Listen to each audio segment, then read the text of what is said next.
Hey guys, it's Adrian over BHA here bringing you a new video. And as you can see, this one's going to be covering the Switchbot bot. So the great folks over at Switchbot sent me over some stuff to play around with and to show you guys, and so I thought I would do a review video on the Switchbot bot, but it's going to be a little bit different than the normal ones that you see, and I'll go into further details here in just a minute. Here we go.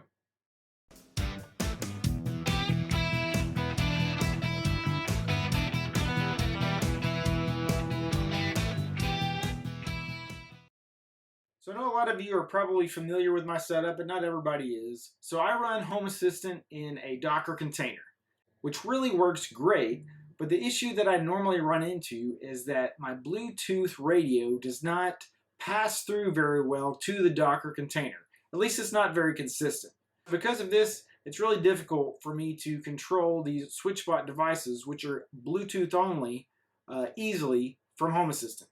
So the way that we're going to do this video and what I'm going to show you how to do is we're going to take a Raspberry Pi Zero Wi-Fi edition. It's going to have that Wi-Fi Bluetooth radio built into it. We're going to basically load Raspbian on it and put a SwitchBot MQTT bridge. Basically, it's going to connect to the SwitchBot for us, and then it will update a MQTT host, which we of course have managed by Home Assistant, and it will give us the ability to control the SwitchBot devices and other Bluetooth stuff, whatever you might have that's Bluetooth enabled that you want to control from Home Assistant via MQTT.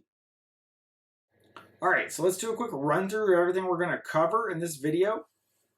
So of course we're going to do our regular unboxing of the device just to show you what you get with that SwitchBot bot. From there, we'll go ahead and get it added into the Switchbot app and just kind of show you how that functions on your phone itself. Once we do that, then of course we're going to go through the process of setting up our Raspberry Pi to be that Bluetooth MQTT bridge. After that, we will add it into Home Assistant, and lastly, I'm going to show you what that looks like in action. So let's get started.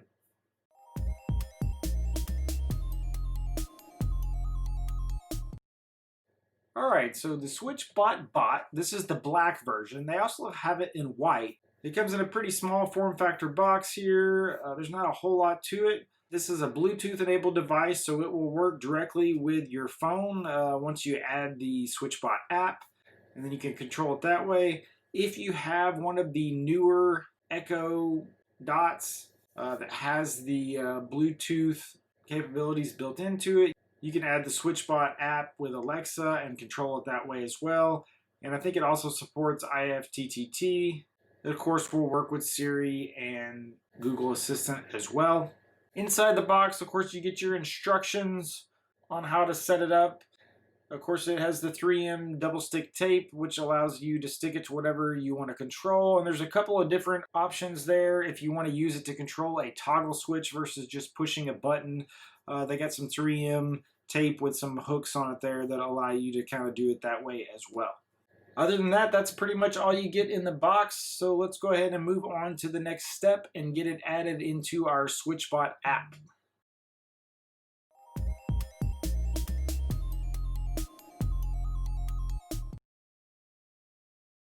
Alright, so adding it into the Switchbot app is super easy. So in fact, this is probably the easiest device I've ever set up. Basically, I downloaded the Switchbot app, I went to open it up, and before I could even do anything, it already had found my Switchbot bot. So there was really no setup at all there.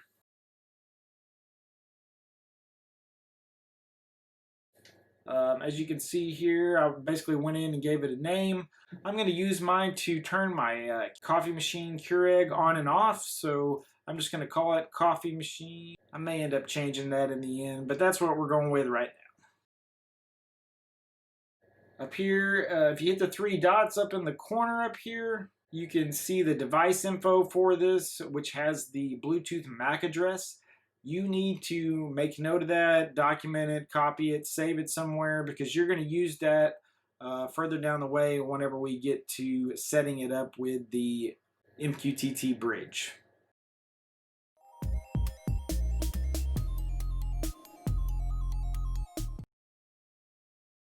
Alright, so this step is a little big. There's a lot of sub-steps to this. Most of this you guys probably already know, but we're going to go through and kind of do a quick run through of things that you have to do. Obviously, like I said before, you need a Raspberry Pi Zero Wi-Fi edition. You want to make sure that it has the Wi-Fi and Bluetooth capabilities so that you can control it from Home Assistant. But you download just a light version of Raspbian from their website. And of course, you'll use Etcher, as you can see here, to put that image onto the SD card for the Raspberry Pi. Now, a couple of additional steps that you'll want to do in order to be able to control this remotely is you want to put a empty file in there with no information on it, no extension, just call it SSH.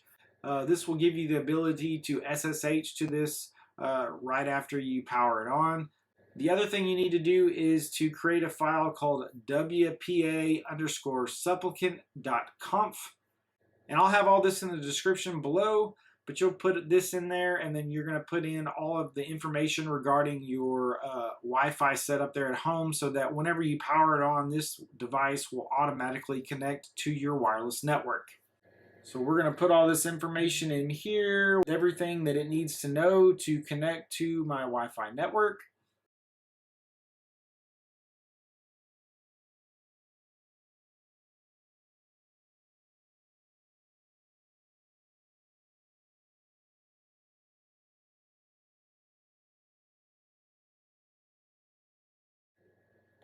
We'll go ahead and save it. And then at this point, basically, you can go plug this in wherever you're going to use it. I just have mine somewhat kind of hidden close to where my Keurig is going to be. That way, it will be able to communicate directly with that SwitchBot. Another step that I'm not showing here, you'll need to get the IP address, of course, of your newly powered on Raspberry Pi. So you'll want to go into your Wi-Fi router or whatever and figure out what the IP address is. I went ahead and gave mine a static IP so that I know what it is going to be at all times and connect to it that way. As you can see here, I've SSH'd into the new Raspberry Pi. I call mine BT-bridge just because it's kind of that Bluetooth bridge that we're using for Home Assistant.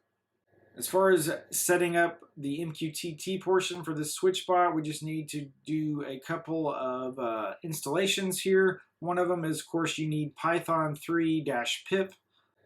This is how you will install the SwitchBot MQTT script here. And I'll have all these commands in the description below so that you can copy and paste them. The second one here is sudo pip3 install --user --upgrade switchbot-mqtt. It'll run through the install there, and then of course it'll be finished. Now the next part of this is not necessarily required, but what we're going to do is I'm going to set this up to run as a service on this Raspberry Pi so that we will basically be able to turn it on and off that way, as well as we can make sure that whenever we power this Raspberry Pi on, that this service should start up once you power it on. So we'll do a sudo vi/etsy/systemd/switch.-mqtt.service. And of course, this is all the information that you'll need here. So for the description, I just kind of kept it the same, said switch.-mqtt.service. After equals network.target. Then of course, for the type is simple. I want the restart to be always so that if this service crashes, of course, it will start back up.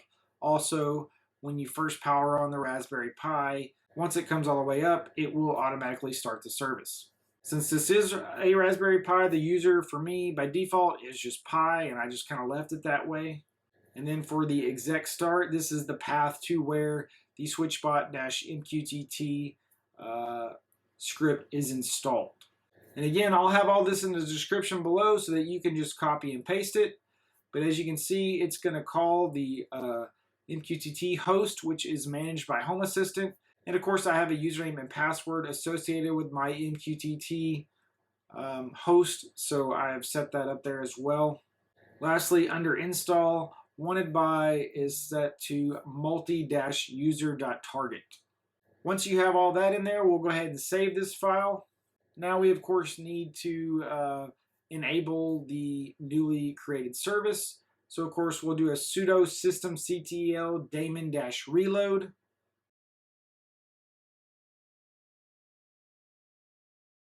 Once we do that, we'll do a sudo systemctl enable switchbot-mqtt.service.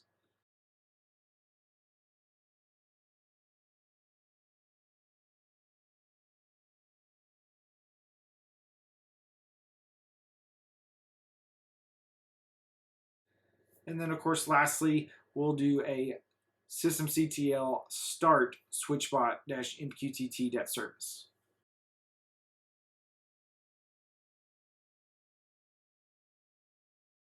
And just to show you that the service is running, we'll go ahead and do a status on this as well. And as you can see, it's already connecting in and connected to the switchbot, and it of course is sending information to MQTT just as we want. This will of course make it easy for us to set it up in Home Assistant. But that's pretty much the end of this step. We now have our MQTT Bluetooth bridge set up on our Raspberry Pi and communicating with our SwitchBot device. Much like the SwitchBot app, it automatically finds the SwitchBot device. We don't really need to do a whole lot else other than that. We will need that Bluetooth MAC address, and I'm going to show you where we're going to use that here in just a second. Let's go ahead and move on to that next step.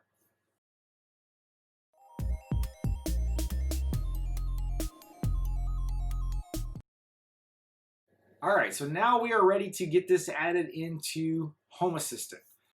And how we're going to do that is we're going to edit our switch.yaml file here and create a MQTT switch. And this one is pretty easy to set up. For the platform, we're going to call it, of course, MQTT. The name, I kind of went differently on this end. I called it Keurig because that's kind of what we call it in the house. This way we'll be able to have Alexa control it and just call it Keurig. So I think that's the way to go.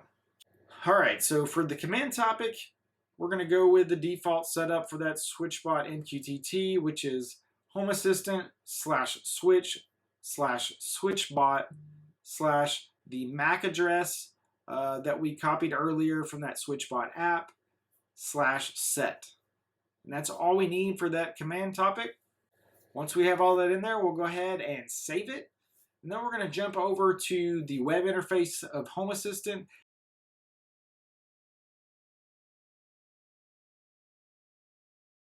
And of course, we'll do a check config. And then of course, we'll restart Home Assistant for the changes to take effect. All right, let's go ahead and move on to that last step and see it in action.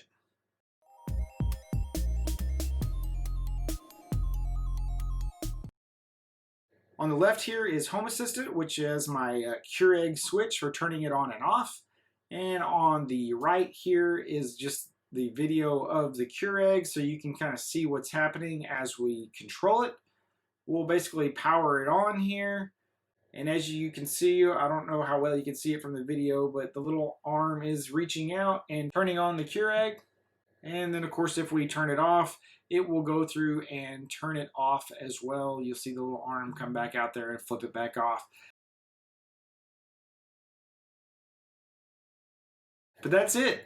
We now have a Bluetooth SwitchBot device being controlled by a little Raspberry Pi, which then communicates back to Home Assistant via MQTT. So it's a little bit more than you probably need to use in order to get it to work with Home Assistant. In fact, if you have a functioning Bluetooth radio on your Home Assistant setup, then of course you can just connect directly to Home Assistant with the SwitchBot integration. But again, this was just a different way to show you how you could set these SwitchBots up and get them working with Home Assistant if you don't have a Bluetooth radio on your Home Assistant server. Let's do a quick run through of everything we covered in this video. So of course we started out by unboxing the device. Once we did that, we added it to the SwitchBot app just to show you how easy that was. Then of course we went into the large step of setting up our Raspberry Pi to be that MQTT Bluetooth bridge. Once that was done, we added our SwitchBot into Home Assistant, and lastly, I showed you what that looks like in action. But that's the end of the video, guys. I want to thank everybody for donating to my Buy Me a Coffee link. Every little bit helps. If you haven't had a chance, jump over to my Teespring merchandise page and check out all the Burns home automation merchandise. And of course, don't forget about VPN service. If you're needing VPN service to keep your home secure, check out IPVanish. They offer great deals for VPN service as well. If you liked the video, please subscribe to my channel. If you have any questions or comments, hit me up in the comments below. As always, if there are any videos out there that you would like to see that I don't already have out there, let me know in the comments as well, and I'll see if I can't get something put together for you guys. Otherwise, I'll see you guys around. Thanks.